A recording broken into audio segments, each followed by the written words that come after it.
Well, if you have been following the lawsuit against the Department of Education that was brought against them by the American Federation of Teachers, do you know that this has been going on since 2025? But through the actions of the American Federation of Teachers, what that has brought on is the requirement for the Department of Education to provide these status reports. So there was a recent status report that was released on the 13th, so yesterday of February. So let's go take a look at it. If you have not read over this case, you can go to court listener. You see the case number is here. Plug that in. You can start reading from the initial complaint. And that was on March 18th, which is my birthday, 2025. You can go read over that, okay? And it'll give you all the information. Go to step by step by step. It'll get you all the way down to 2026, where we are now. All right. And this is the status report that was released on February 13th. There was also one that was released last month, the very first one that we had after a while due to the government shutdown, that was released on the 14th of December. And let's see what these changes are for February. Let's go take a look. So you just click on main document and it will get you to the document and it'll give you the information. Okay. So we're looking at the one filed February 13th. Let's see where we are. So if you are someone that's trying to get into an income driven repayment plan, if you're waiting on forgiveness, anything of that nature, this is all what this is to tell us. What is the Department of Education doing? Where are they with processing income driven repayment plan applications, public service loan forgiveness, um, and also public service loan forgiveness buyback requests? So let's take a look and see where they are. So it tells us, pursuant to the court's order of October 23rd, 2025, the department and Linda McMahon in her official capacity as Secretary of Education hereby provide the following information which ED transmitted to the undersigned counsel. So let's see, income-driven repayment plan applications received during January 1st through the 31st, 260, so a little over 260,000. Decided, approved, or denied between that time period, a little over 370,000. So we've got over 325,542 approved, 54,160 denied. Pending as of the 31st of January, over 600,000 applications. IDR plan discharges in the month of January. So we see there hasn't been any discharges in the month of January. Okay, let's keep going. PSLF buyback applications received during January, the month of January, 5,030. Applications decided, approved, or denied during the month of January, over 2,400. We've got approved over 19, so 1,980, denied 360, closed without a decision due to missing information, 90. So that means if you put in your PSLF buyback application, we'll take a look at it. It looks like there was some that was closed out without a decision due to missing information, and to make sure you weren't one of those ones. Applications pending, over 86,000. PSLF discharges, 18,160. So we know that discharges for public service loan forgiveness is happening, although we have a huge backlog of buyback requests. We have borrowers who were in the SAVE plan who are trying to buy back those periods that were spent in the SAVE plan. So this is where we get all these buyback requests that they are stemming from. But let's go take a look at the table. So when you look at this chart, you'll see these little numbers here, which will give you more information as you get to the next page. So let's go to the notes to data tables. One, pending IDR applications. The number of applications received and decided are not the only inputs affecting the number of pending applications. For example, when a bar applies for a new IDR plan while the application had previously filed is pending, the older application is automatically canceled, but that cancellation is not logged as a denial. So basically what they're saying is that a number of different things could be affecting these numbers due to the fact, because there was so much information that was going around where borrowers were putting in other separate applications, especially when it came to income-based repayment. With the partial financial hardship, borrowers were putting in other applications because they were being initially denied because the system was telling them there was a partial financial hardship, you're not eligible for this plan.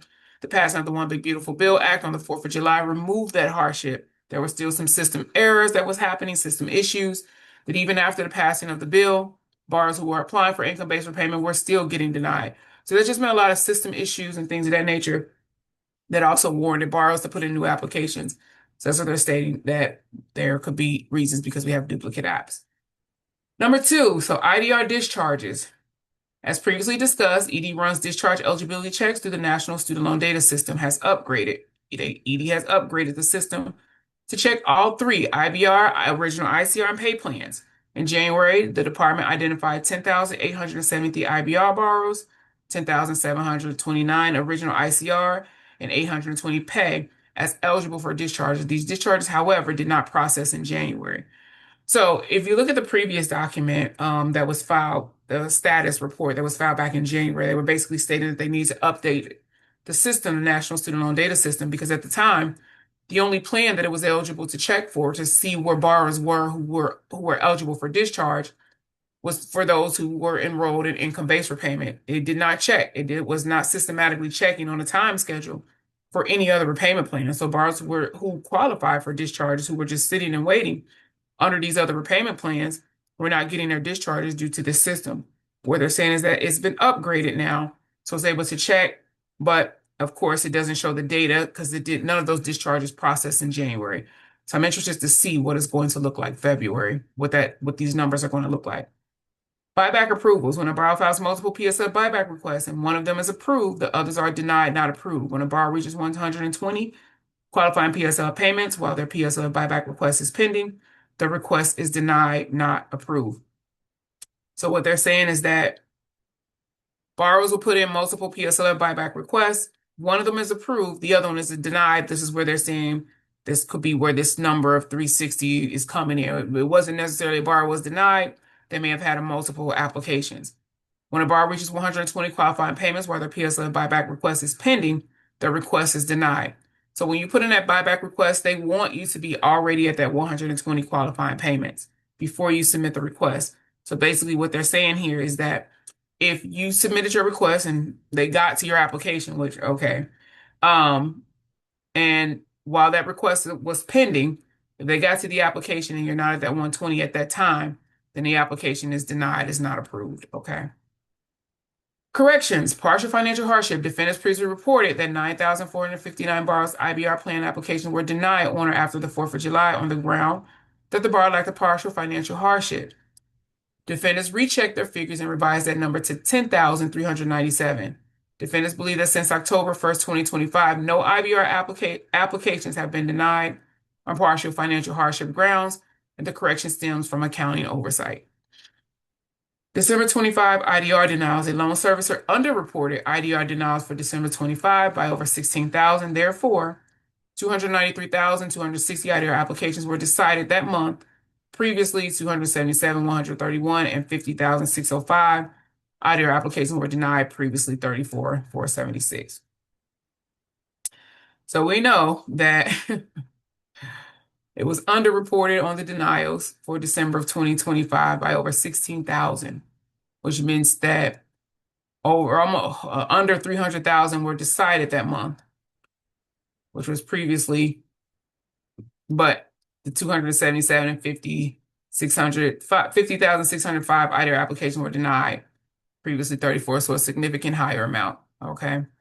But that's our new numbers. We'll see. I'm interested to see what February looks like, especially because they're saying they have this system updated. So I'm hoping that in February, things look a lot better and that these numbers go down drastically, or the approvals, in a sense. Not in a sense, but we want the approvals, the discharges to go up. So hopefully in February, that's what we see.